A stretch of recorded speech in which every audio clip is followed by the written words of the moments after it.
Montesquieu était franc-maçon. Et ils ont tenu tous les mêmes propos, à savoir que le noir a une apparence humaine, mais Dieu ne peut pas avoir fait un cœur bon dans un corps tout noir. Et que c'est légitime de les vendre. Parce que si on les vend, ça permet à l'Europe de faire le progrès. C'est-à-dire, c'est grâce au sucre qui vient du sang et de la sueur des Noirs que Voltaire mangeait. Et il se dit ami de la liberté. C'est pour ça qu'ils ont créé la Société des Amis des Noirs.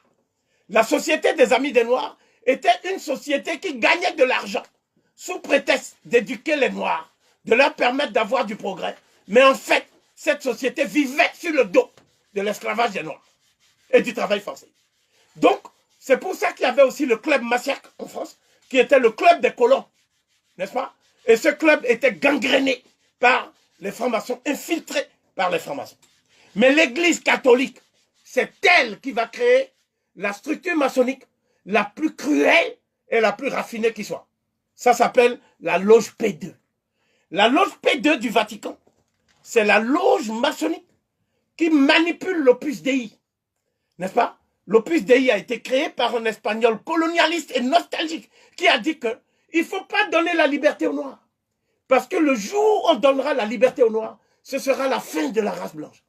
Et c'est un tel homme qui est à l'origine de ce que j'appelle l'Opus Dei, l'œuvre de Dieu, qui est une société secrète, qui a infiltré l'Afrique aujourd'hui, et dont certains membres sont les cardinaux africains les plus importants de la curie romaine, comme le cardinal Arinze, et comme Monseigneur Monsengo, ou d'autres, qui sont aujourd'hui ceux qui préparent ce que j'appellerais la recolonisation spirituelle de l'Afrique noire.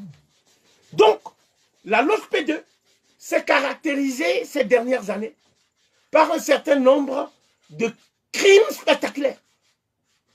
La loge P2 est à l'origine de l'élimination du pape Jean-Paul Ier.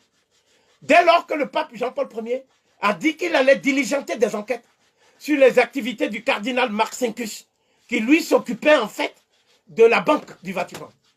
Et on a vu au terme de ces enquêtes que la Banque du Vatican recyclait l'argent de la drogue, recyclait l'argent du trafic des médicaments, recyclait l'argent du trafic des armes, alors même qu'on dit aux gens que le Vatican est au service d'un Dieu d'amour. Et c'est à partir de là qu'on a mis en évidence les liens entre la loge P2 et le cartel de Medellín. Le cartel de Medellín, c'est ceux qui vendaient la drogue en Colombie avec Pablo Escobar. Et Pablo Escobar, au moins, il donnait l'argent aux pauvres. Il donnait, redistribuait l'argent aux pauvres. Mais ceux du Vatican, c'est-à-dire le cardinal Vio, et tous ces gens-là, et aussi le pape qui dit qu'il a démissionné, c'est-à-dire, effectivement, le pape allemand, qui était dans les jeunesses hitlériennes, hein, c'est-à-dire Ratzinger. Tous ces gens-là étaient impliqués jusqu'au cou dans ce qu'on peut appeler les activités délictueuses et mafieuses de la loge P2. C'est la loge P2 qui, aujourd'hui, gangrène les pays africains et travaille directement avec les loges maçonniques. Alors qu'on vous dit que la franc-maçonnerie et l'Église ne s'entendent pas. Mais sur le terrain africain, la franc-maçonnerie et l'Église travaillent de concert. Et leur but, c'est de détruire les confréries africaines traditionnelles. Parce que ces confréries africaines traditionnelles qu'on a diabolisées. Par exemple, la confrérie Malinké de Como a été diabolisée. Et le rôle, c'est d'utiliser les enfants des initiés pour infiltrer sa confrérie. Et qu'est-ce qu'on fait maintenant? Il y a une branche d'une confrérie du Gabon.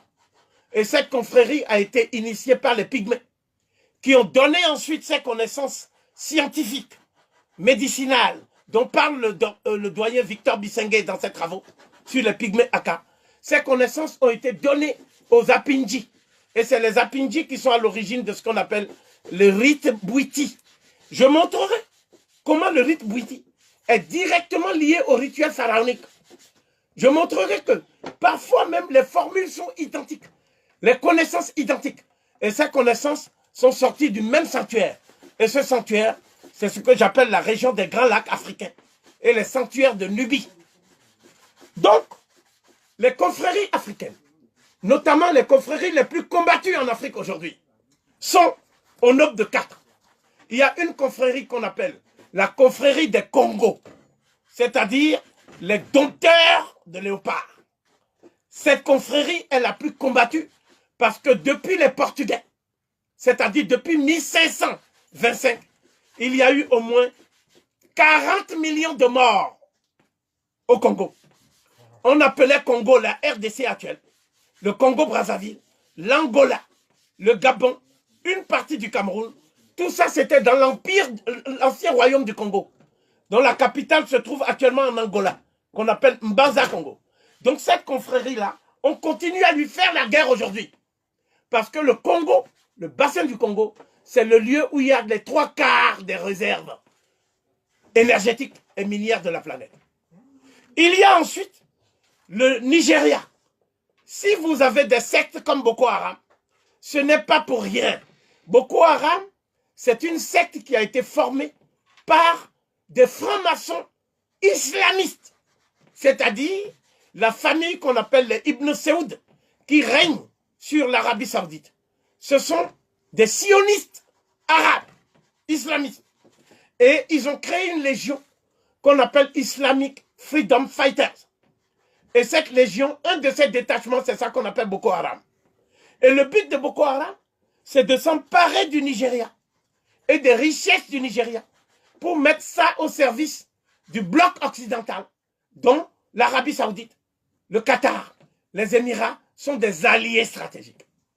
D'autre part, il faut savoir que, en ce qui concerne les loges britanniques, il y a une loge très influente aux États-Unis qu'on appelle Prince Hall Freemasonry.